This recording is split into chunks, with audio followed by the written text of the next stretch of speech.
తాకట్లో ఉన్న మీ బంగారాన్ని విడిపించి ఆ రోజు ఆన్లైన్ రేటుకి కొంటాం. Sharma gold company.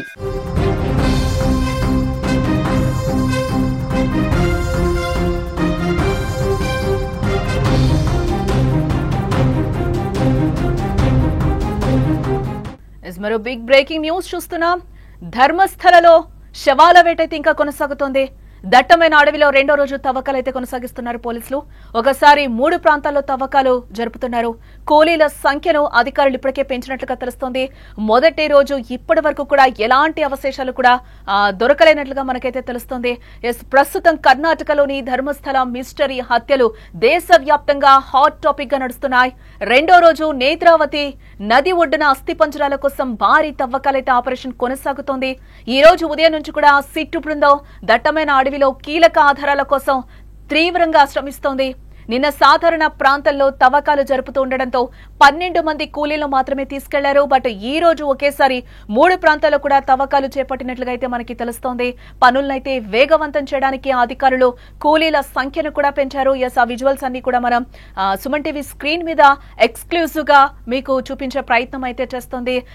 ఎవరైతే విజిల్ బ్లోయర్ ఉన్నారో తనని తీసుకొని కూడా అక్కడి నుంచి పోలీసులు వెళ్తున్నారు. తను ఏదైతే ప్లేస్ చెప్పాడో నేత్రావతి నది వద్ద అయితే రెండో రోజు పోలీసులు అక్కడ తవ్వకాలను అయితే ముమ్మరం చేశారు. ఎలాంటి అవశేషాలు కూడా ఇప్పటి వరకు రెండో రోజు కూడా దొరకలేనట్లుగా, అంటే ఇప్పటి వరకు యాజ్ ఆఫ్ నౌ ఇప్పటి వరకు అయితే మనకి ఎట్లాంటి అవశేషాలు కూడా దొరకలేనట్లుగా కూడా తెలుస్తుంది. ఎక్స్క్లూజివ్ గా మీరు అక్కడ చూడొచ్చు. తను విజిల్ బ్లోయర్ అయితే ఒక సెక్యూరిటీ పర్పస్ తో ఆయన అయితే అక్కడి నుంచి తీసుకొస్తున్న విజువల్స్ అయితే మనకి క్లియర్ గా కనిపిస్తున్నాయి. ఈరోజు నేత్రావతి నది వద్ద అయితే ఈరోజు తవ్వకాలను అయితే ప్రారంభించారు పోలీసులు. ఎలాంటి అవశేషాలు దొరుకుతాయి అనే వేట అయితే ప్రస్తుతం అక్కడ కొనసాగుతుంది. ఇప్పటికే టోటల్ గా మనం చూస్తే నేత్రావతి తీరంలో 8 చోట్లయితే తవ్వకాలు ప్రారంభించినట్లుగా అయితే మనకి తెలుస్తోంది.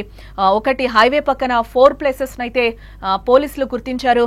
అలాగే అజికూరు వెళ్లే దారిలో ఒకటి ఉన్నట్లుగా కూడా ఎవరైతే ఆయన ఉన్నాడో విజిల్ బ్లోయర్ చెప్పడం జరిగింది. దాంతో పాటుగా కన్నడిలో అయితే 2 స్పాట్స్ ని గుర్తించారు. టోటల్ గా 15 ప్లేసెస్ లో అయితే ఈ తవ్వకాలు జరపబోతున్నట్లు కూడా మనకి తెలుస్తోంది. అలాగే ఇక్కడ పాతిపెట్టాను ఈ 15 ప్లేసెస్ లో అనేది కూడా పారిశుద్ధ్య కార్మికుడైతే వాళ్ళకి పోలీసులకి చెప్పడం జరిగింది. ఏ ప్లేసెస్ లో పాతి పెట్టాను అనే దీంట్లోనే ఈ రోజు పోలీసుల బృందం అయితే ఈ రోజు అక్కడంతా కూడా తనిఖీలు చేస్తున్న విజువల్స్ అయితే మనకి కనిపిస్తున్నాయి.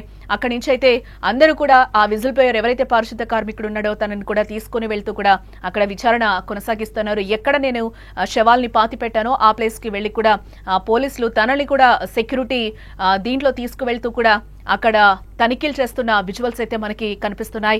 కాగా నిన్న కార్మికులు మామూలుగా నేలంతవ్వడానికి ప్రయత్నించారు. కానీ వర్షం కారణంగా అక్కడ నీరు నిలిచిపోయింది. నిన్న ముందుగా గుర్తించిన మొదటి స్థలంలో దాదాపు 15 అడుగుల వెడల్పు 8 అడుగుల లోతు వరకు కూడా తవ్వడం జరిగింది. కానీ అక్కడ ఇలాంటి అస్థిపంజర అవశేషాలు కానీ లేదా ఇతర భౌతిక ఆధారాలు కూడా కనిపించలేదని చెప్తున్నారు. అయితే సిట్టు బృందం మాత్రం ఆపరేషన్ ను ఇప్పటివరకైతే ఆపడం లేదు. తన ఆపరేషన్ అయితే కొనసాగిస్తూ ఉంది. నిజాలు బయటపడే వరకు కూడా తవ్వకాలు కొనసాగిస్తామని కూడా సిట్ అధికారులు చెప్తున్నారు. ఈ తవ్వకాల కోసం మొత్తం 12 మంది స్థానిక కార్మికులను కూడా ఇప్పటికే నియమించారు. ఇటు మొదటి రోజు తవ్వకాల్లో ఎలాంటి అవశేషాలు లభించకపోయినా కూడా సిట్టు బృందం మాత్రం పట్టు వదలటం లేదు.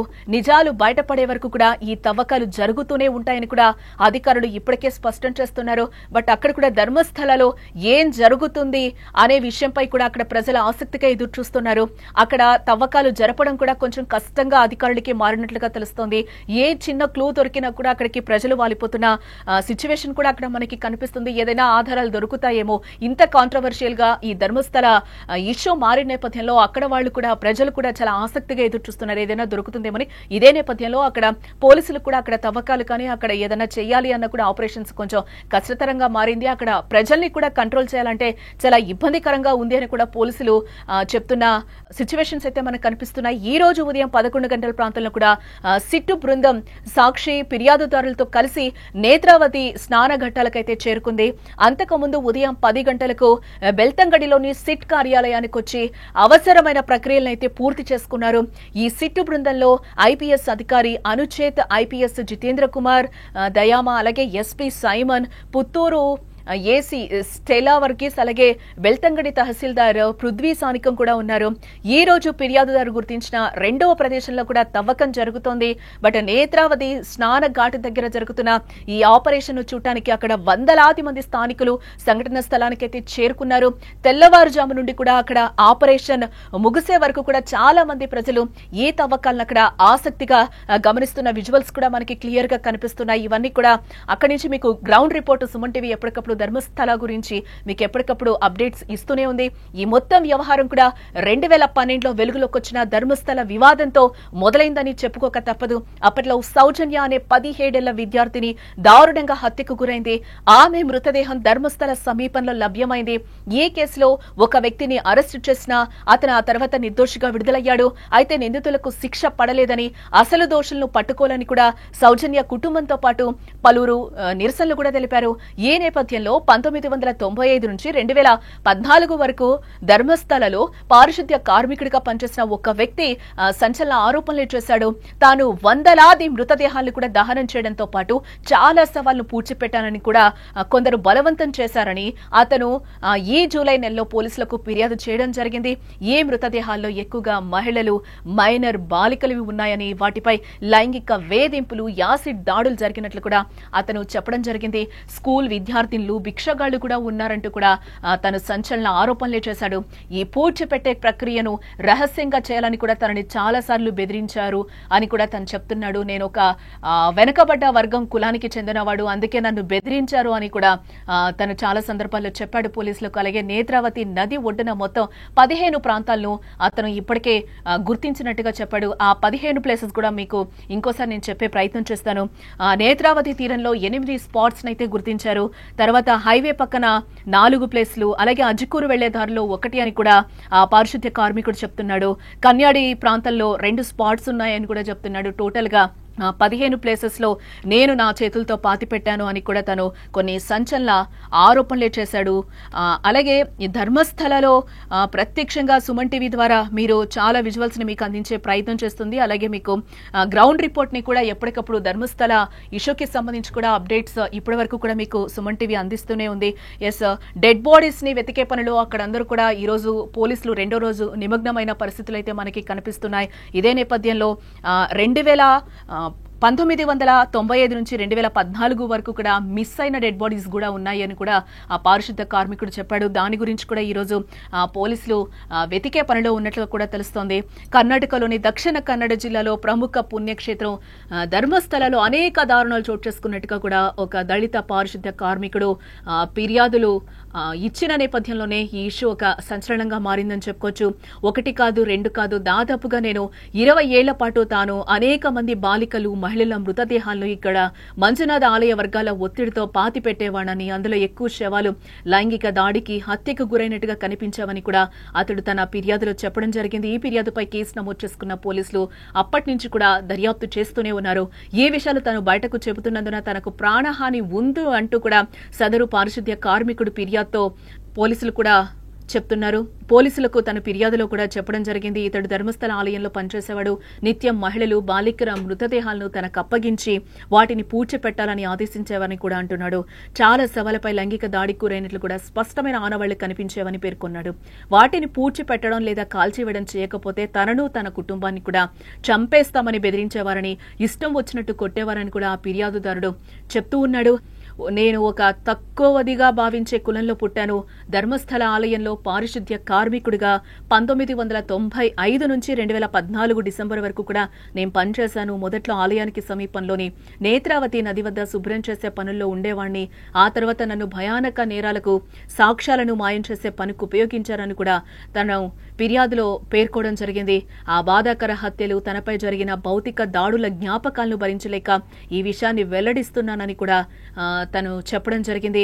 అనేక మంది పురుషులను, మహిళలను, బాలికలను లైంగిక దాడి చేసి చంపిన ఘటనలపై తక్షణమే దర్యాప్తు చేయాలని కూడా అతడు ఆ ఫిర్యాదులో కోరడం జరిగింది. తన కుటుంబంతో సంబంధం ఉన్న ఒక బాలిక సూపర్వైజర్లతో లింక్ ఉన్న ఒక వ్యక్తి తనపై లైంగిక దాడి చేశాడని చెప్పిన తర్వాత 2014లో తాను ధర్మస్థలి వదిలి పారిపోయానని, పొరుగు రాష్ట్రంలో బతుకుతున్నానని, తరచూ ఇల్లు మార్చేవానని కూడా అతడు చెప్తున్నాడు.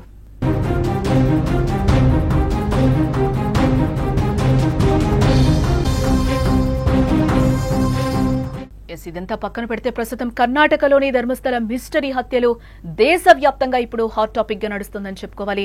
రెండో రోజు నేత్రావతి నది ఒడ్డున అస్థిపంజరాల కోసం భారీ తవ్వకాలు ఆపరేషన్ అయితే కొనసాగుతుందని చెప్పుకోవాలి. ఈ రోజు ఉదయం నుంచి కూడా సిట్టు బృందం దట్టమైన అడవిలో కీలక ఆధారాల కోసం తీవ్రంగా శ్రమిస్తోంది. నిన్న సాధారణ ప్రాంతంలో తవ్వకాలు జరుపుతూ ఉండడంతో 12 మంది కూలీలను మాత్రమే తీసుకెళ్లడం జరిగింది. అయితే ఈ రోజు ఒకేసారి కూడా 3 ప్రాంతాల్లో తవ్వకాలు చేపట్టినట్లుగా అయితే మనకు తెలుస్తోంది. పనులను వేగవంతం చేయడానికి అధికారులు కూలీల సంఖ్యను కూడా పెంచడం జరిగింది. కాగా నిన్న కార్మికులు మామూలుగా నేలనైతే తవ్వడానికి ప్రయత్నించారు. కానీ వర్షం కారణంగా నీరంతా అక్కడ నిలిచిపోయింది. నిన్న ముందుగా గుర్తించిన మొదటి స్థలంలో దాదాపుగా 15 అడుగుల వెడల్పు అలాగే 8 అడుగుల లోతు వరకు కూడా తవ్వడం జరిగింది. కానీ అక్కడ ఎలాంటి అస్థిపంజరాలు అవశేషాలు కానీ లేదా ఇతర భౌతిక ఆధారాలు కూడా కనిపించలేదని తెలుస్తోంది. అయితే సిట్టు బృందం మాత్రం ఆపరేషన్ ను ఆపడం లేదు, కొనసాగిస్తూ ఉంది. నిజాలు బయటపడే వరకు కూడా ఈ తవ్వకాలు కొనసాగిస్తామని కూడా స్పష్టం చేస్తోంది. ఈ తవ్వకాల కోసం మొత్తం 12 మంది స్థానిక కార్మికులనైతే నియమించడం జరిగింది అధికారులు. మొదటి రోజు తవ్వకాల్లో ఎలాంటి అవశేషాలు కానీ లభించకపోయినా సిట్టు బృందం మాత్రం పట్టు వదలటం లేదు. నిజాలు బయట పడే వరకు కూడా ఈ తవ్వకాలు జరుగుతూనే ఉంటాయంటూ కూడా అధికారులు ఇప్పటికే స్పష్టం చేసిన విషయం మనకు తెలిసిందే. అందులో భాగంగానే రెండో రోజు అక్కడ అవశేషాల కోసం తవ్వకాలైతే ప్రారంభించారు. మరింత మంది కూలీలను అయితే ఈ రోజు పెంచడం జరిగింది. బట్ మొన్న జరిపిన తవ్వకాల్లో అయితే ఎటువంటి అవశేషాలు అయితే ఇప్పటి వరకు బయటపడలేదు అని కూడా అధికారులు చెప్తున్నారు. ఈ రోజు ఏమైనా దొరుకుతాయేమో అని చెప్పి ఆ పారిశుద్ధ కార్మికుడు ఎక్కడైతే ఒక స్పాట్ చెప్పాడో నేత్రావతి నది వద్దకైతే ఈ రోజు అదే విచారణ కొనసాగించేందుకు అక్కడికి వెళ్లారు. ఇందులో భాగంగానే నేత్రావతి నది వద్ద అయితే తవ్వకాలైతే ప్రారంభించారు కొంతమంది కూలీలతో. ఈ రోజు ఉదయం 11 గంటల ప్రాంతంలో సిట్టు బృందం సాక్షి ఫిర్యాదుదారులతో కలిసి నేత్రావతి స్నానఘట్టాలకైతే చేరుకుంది. అంతకుముందు ఉదయం 10 గంటలకు బెల్తంగడిలోని సిట్ కార్యాలయానికి వచ్చి అవసరమైన ప్రక్రియలైతే పూర్తి చేసుకున్నారు వారు. ఈ సిట్ బృందంలో ఐపీఎస్ అధికారి అనుచేత్, ఐపీఎస్ జితేంద్ర కుమార్ దయామ, అలాగే SP Simon Puttur, AC Stella Varghese, Belthangady tahsildar Prithvi స్థానికం కూడా ఉన్నట్లుగా తెలుస్తుంది. ఈ రోజు ఫిర్యాదుదారు గుర్తించిన రెండవ ప్రదేశంలో తవ్వకాలైతే జరుపుతున్నారు అధికారులు. నేత్రావతి స్నాన ఘాట్ దగ్గర జరుగుతున్న ఈ ఆపరేషన్ చూడడానికి కూడా వందలాది మంది స్థానికులు సంఘటన స్థలానికి చేరుకున్నారు. ఆ విజువల్స్ అన్ని కూడా మనకి సుమన్ టీవీ స్క్రీన్ మీద అయితే కనిపిస్తుంది. బట్ అక్కడ ఎక్కువగా గుంపులుగా ప్రజలు కూడా అక్కడున్న వాళ్ళందరూ కూడా అక్కడికి చేరుకోవడంతో కొంచెం కష్టతరంగా మారినట్లుగా కూడా తెలుస్తోంది. అక్కడ తవ్వకాలు జరపడానికి కూడా అక్కడ ప్రజలు కూడా ఏం జరుగుతుంది, ధర్మస్థలలో ఎటువంటి అవశేషాలు కానీ భౌతికాయాలు కానీ బయటపడతారా, అస్థిపంజరాలు కానీ ఇట్లాంటివి ఏవైనా బయటపడతాయా అనే దీంతో అక్కడ కూడా వాళ్ళు వెయిట్ చేస్తున్న పరిస్థితులు అయితే మనకి కనిపిస్తున్నాయి. ఎక్కడైనా కూడా వాళ్ళ తవ్వకాలు మొదలు పెడుతుంటే అక్కడ కూడా చాలా ఈగర్గా వాళ్ళు అక్కడ వెయిట్ చేస్తున్నారు. ఏమైనా దొరుకుతాయా, దీనికి సంబంధించి సాక్ష్యాలు ఆ పారిశుద్ధ్య కార్మికుడు చెప్పేవన్నీ నిజమైనా ఏంటి అనే దిశలో కూడా వాళ్ళందరూ అక్కడ వెయిట్ చేస్తున్నారు. ఏమైనా దొరుకుతాయో అని చెప్పి ఈ నేపథ్యంలోనే అక్కడ అధికారులు కూడా తవ్వకాలు చేయడం కూడా చాలా కష్టతరంగా మారింది. అక్కడ ప్రజల్ని కంట్రోల్ చేయడం కూడా అక్కడ అధికారుల వల్ల కావడం లేదని కూడా తెలుస్తోంది. తెల్లవారుజాము నుండి కూడా ఆపరేషన్ ముగిసే వరకు చాలా మంది ప్రజలు ఈ తవ్వకాలను ఆసక్తిగా అక్కడ గమనిస్తున్నారు. అలాగే ఈ మొత్తం వ్యవహారం 2012లో వెలుగులోకి వచ్చిన ధర్మస్థల వివాదంతోనే మొదలైందని చెప్పుకోవచ్చు. అప్పట్లో సౌజన్య అనే 17 ఏళ్ల విద్యార్థిని దారుణంగా హత్యకు గురైన విషయం మనకు తెలిసిందే. ఆమె మృతదేహం ధర్మస్థల సమీపంలో లభ్యమైంది. ఈ కేసులో ఒక వ్యక్తిని అరెస్టు చేసిన అతను తర్వాత నిర్దోషిగా విడుదలైపోయాడు. అయితే నిందితులకు శిక్ష పడలేదని, అసలు దోషులను పట్టుకోవాలని కూడా సౌజన్య కుటుంబంతో పాటు పలువురు నిరసనలు కూడా తెలిపారు అప్పట్లో. ఈ నేపథ్యంలో 1995 నుంచి 2014 వరకు కూడా ధర్మస్థలిలో పారిశుద్ధ్య కార్మికుడిగా పనిచేసిన ఒక వ్యక్తి సంచలన ఆరోపణలు చేయడం ఇప్పుడు గమనార్హం. తాను వందలాది మృతదేహాలను దహనం చేయడంతో పాటు చాలా శవాలను పూడ్చిపెట్టాలని కొందరు నన్ను బలవంతం చేశారని అతను ఈ జూలై నెలలో పోలీసులకైతే ఫిర్యాదు చేశాడు.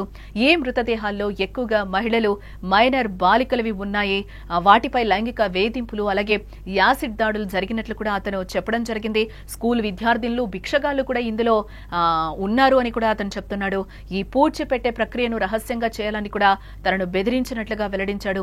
నేత్రావతి నది ఒడ్డున మొత్తం 15 ప్రాంతాలనైతే అతను గుర్తించడం జరిగింది.